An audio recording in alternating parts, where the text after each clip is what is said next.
Lake Forest, Illinois, Jason Day's longtime coach and mentor is no longer his caddy. In a surprising move, Day said Wednesday he has parted ways with Colin Swatton for at least the rest of the year, though he will keep him as the only coach he has ever had. It was the third split this year involving top players and their longtime caddies.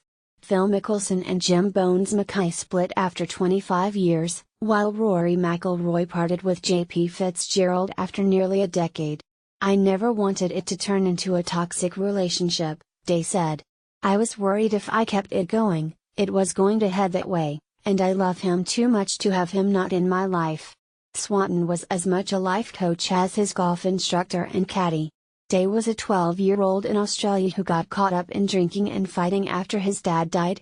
His mom depleted her savings and borrowed to send him to Coralbin International School in Queensland, where Swatton ran the golf program. Swatton encountered the headstrong kid and helped him become a major champion and, eventually, No.1 in the world. Day, however, is enduring a troublesome year on and off the golf course.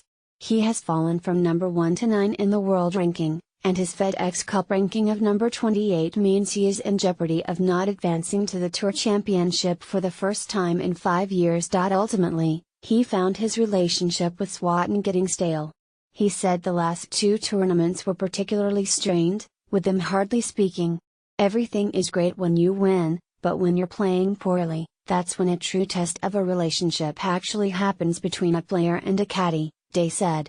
"It's just the chemistry between me and Col just slowly over time, and it's more my fault really, because he's out there trying to do the best job he can. Except for the 2014 Tour Championship when Swatton was injured, Day has never had anyone but his coach on the bag at PGA Tour events. Day is using Luke Reardon, his roommate from a golf academy in Australia, for the BMW Championship this week at Conway Farms, and for the Tour Championship next week in Atlanta if Day stays in the top 30. After that, Day said he might consider using multiple caddies for job sharing, hire a full-time caddy or even bring Swatton back. Bay returns from service. Former PGA Tour winner Song Moon Bay will play in his first professional tournament in more than 2 years. Bay, whose last pro tournament was at the 2015 President's Cup, will begin play today in the Donghae Open. He was discharged from compulsory military service in his native South Korea in August.